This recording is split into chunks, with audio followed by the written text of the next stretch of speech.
పాత్రికేయులు వృత్తి నైపుణ్యాలను పెంపొందించుకోవాలని Andhra Pradesh CR media academy chairman Alapati Suresh Kumar అన్నారు.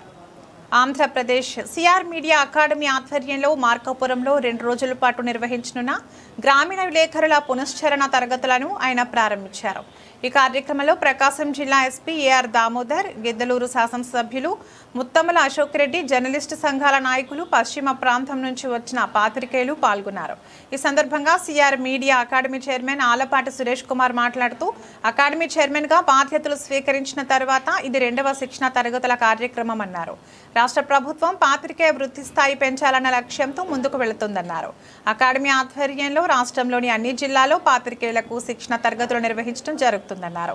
ఏ రంగంలోనైనా ప్రతి ఒక్కరికి శిక్షణ అనేది అవసరమన్నారు. వాస్తవిక విషయాలు, ఖచ్చితత్వంతో కూడిన జర్నలిజంకు పాత్రికేయులు కట్టుబడి ఉండాలన్నారు. ప్రజల్ని ఎంపవర్ చేయడానికి ఉపయోగపడాలి తప్ప ప్రజల్లో అపోహలు సృష్టించడానికో ప్రజల్ని గందరగోళానికి గురి చేయడానికో కాదు. ఆ విధంగా ఆ దిశగా కూడా ప్రెస్ అకాడమీ కృషి ఉండాలని ముఖ్యమంత్రి గారు అభిప్రాయపడుతున్నారు. ఆ విధంగానే ప్రెస్ అకాడమీ, మన media academy, CR media academy ఆ దిశగా కూడా కృషి చేస్తుంది.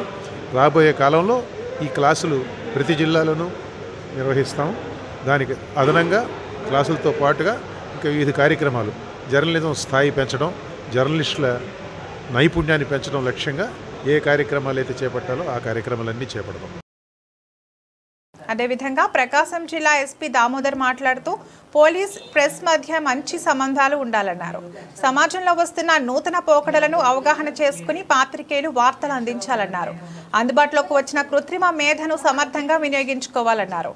ఈరోజు గ్రామీణ ప్రాంతాల్లో ఉన్నటువంటి మీడియా వ్యక్తులకందరూ కూడా ఒక పునశ్చరణ తరగతులు, అంటే సమాజంలో వస్తున్నటువంటి మార్పులు, చేర్పులు, సమాజ అభివృద్ధి వైపు ఎలా తీసుకెళ్ళాలి, పోలీసు రోల్ ఏంటి, పోలీసులు, ప్రెస్ కలిసి పనిచేస్తే మనం ఎదుర్కొంటున్నటువంటి ముఖ్యమైనటువంటి సమస్యలన్నీ కూడా ఏ విధంగా మనం అధిగమించవచ్చు, అలాగే సమాజంలో ఉన్నటువంటి చెడు ఏ విధంగా దాన్ని ప్రొజెక్ట్ చేయాలి, దాన్ని ఏ విధంగా రూపుమాపుకోవాలి, అలాగే యువతకు ఎటువంటి మంచి డైరెక్షన్ ఇవ్వాలి, ఆర్టిఫిషియల్ ఇంటెలిజెన్స్ ద్వారా వస్తున్నటువంటి మార్పులు, చేర్పులు దాన్ని ప్రెస్లో ఇంప్లిమెంట్ చేస్తే రాబోయే రోజుల్లో మంచి ఫలితాలను సాధించవచ్చు. పోలీసు రోల్ ఏంటి, ప్రెస్ ఏం చేయాలి, వీటి మీద ఈరోజు ఈ కార్యక్రమానికి హాజరవడం జరిగింది.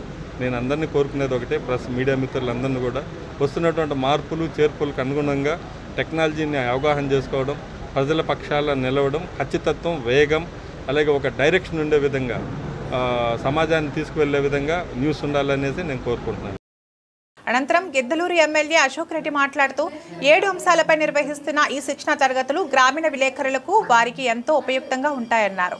ప్రభుత్వం చట్టాలను అమలు చేస్తుంటే సంబంధిత చట్టాలు సక్రమంగా అమలు జరుగుతున్నవా లేదా అని, మరియు గ్రామీణ ప్రాంతాల్లో ఉన్న సమస్యలను ప్రభుత్వం దృష్టికి తీసుకురావడంతో పాటు ప్రభుత్వాలు చేయవలసిన కొన్ని విషయాలను తెలియచెబుతూ విశ్లేషణాత్మకంగా, వాస్తవిక దృక్పథంతో ఉన్నటువంటి కథనాలను తెలియజేయాల్సిన బాధ్యత పాత్రికేయులపై ఉందన్నారు. ఎర్రగొండపాలెం నియోజకవర్గ తెలుగుదేశం పార్టీ ఇన్ఛార్జ్ ఎరిక్షన్ బాబు, బీజేపీ రాష్ట్ర నాయకులు డాక్టర్ ఏలూరి రామచంద్రారెడ్డి తదితరులు ఈ కార్యక్రమానికి హాజరై ప్రసంగించారు. ఈ కార్యక్రమంలో ఏపీయూడబ్ల్యూజే రాష్ట్ర అధ్యక్షులు ఐవి సుబ్బారావు, ఐజేయు జాతీయ కార్యదర్శి సోమసుందర్, ఏపీయూడబ్ల్యూజే రాష్ట్ర కార్యదర్శి సురేష్, జిల్లా అధ్యక్షులు రమణ, జిల్లా ఎలక్ట్రానిక్ మీడియా జర్నలిస్ట్ అసోసియేషన్ అధ్యక్షులు వెంకట్రావు, ఉదయ్ సాట్ విజన్ ఎండి పరమేశ్వర్ రెడ్డి, మార్కాపురం డివిజన్ పరిధిలోని పాత్రికేయులు, వివిధ జర్నలిస్టు సంఘాల ప్రతినిధులు తదితరులు పాల్గొన్నారు. ఈరోజు ప్రకాశం జిల్లా ఏదైతే మన యొక్క విలేకరులకు సంబంధించినటువంటి శిక్షణా తరగతులు ఇక్కడ ఏర్పాటు చేయడం, ఈ శిక్షణా తరగతుల ద్వారా ఏదైతే పాత్రికేయులు ఉన్నారో ఒక 7 అంశాల మీద రేపు వారికి పూర్తిగా తర్ఫీదునిచ్చి తద్వారా క్వాలిటీ జర్నలిజంని ఇంప్రూవ్ చేయాలనేటువంటి దాంట్లో ఈ కార్యక్రమాన్ని ఏర్పాటు చేయడం అభినందనీయమైనటువంటి విషయం. ఈరోజు సమాజంలో ఉన్నటువంటి మార్పులు, ఒకప్పుడు ప్రింట్ మీడియా ఉన్నది, తర్వాత ఎలక్ట్రానిక్ మీడియా వచ్చింది, మనకి తర్వాత సోషల్ మీడియా వచ్చింది. వీటన్నిటికి తోడు ఇప్పుడు ఆర్టిఫిషియల్ ఇంటెలిజెన్స్ రావడం ద్వారా ఏది వాస్తవమైనటువంటి మనకి వార్త, ఏది అవాస్తవమైనటువంటి వార్త అనేటువంటిది న్యూస్ రీడర్ కానీ లేదంటే వ్యూయర్ కానీ తెలుసుకోలేని పరిస్థితులలో ఇటువంటి కార్యక్రమాల ద్వారా ఏర్పాటు చేయడం ద్వారా, క్వాలిటీ జర్నలిజం ద్వారా వీటిని మంచి వార్తను అందించడం, నిజమైన వార్తను అందించడం అనేటువంటిది మంచి అభినందనీయ విషయం తెలియజేస్తూ ఈరోజు నేను ఒకటే చెప్తా ఉన్నాను, రాజకీయ నాయకులు ఏదైతే శాసనాలు వాళ్ళు చేయడం జరుగుతుంది, కానీ వాటిలో ఉన్నటువంటి మంచి చెడులని ప్రజలకు తెలియచెప్పడం కానీ లేదా ఆ ప్రాంతాలలో ఉన్నటువంటి సమస్యలను వెలికి తీయడంలో కానీ జర్నలిస్టుల పాత్ర చాలా ప్రముఖమైందని తెలియజేస్తూ అటువంటి జర్నలిస్టులకి ఇటువంటి తరగతులు ఏర్పాటు చేయడం ద్వారా వారిని నాణ్యమైనటువంటి జర్నలిజం అందించేటువంటి ఉద్దేశంతో ఏర్పాటు చేసినటువందుకు ఏదైతే ఈ నిర్వాహకులను అభినందిస్తూ వీరికి జర్నలిస్టులకు కూడా కష్టాలు ఉన్నాయి. పూర్తి స్థాయిలో వాళ్ళు వారి యొక్క టయాన్ని మొత్తం దాని మీదనే వెచ్చిస్తున్నప్పుడు వారికి ఇచ్చేటువంటి ఆనరోరియంస్ కానీ వారి యొక్క విధానాలను కానీ వారి యాజమాన్యాలు కూడా అవి కూడా పూర్తి స్థాయిలో వారికి అందజేయగలిగినప్పుడే వారికి క్వాలిటీ జర్నలిజం అందుతుందని తెలియజేస్తూ మరి ఒక్కసారి నిర్వాహకుల్ని ఇటువంటి సమావేశం ఏర్పాటు చేసినందుకు అభినందిస్తూ నేను సెలవు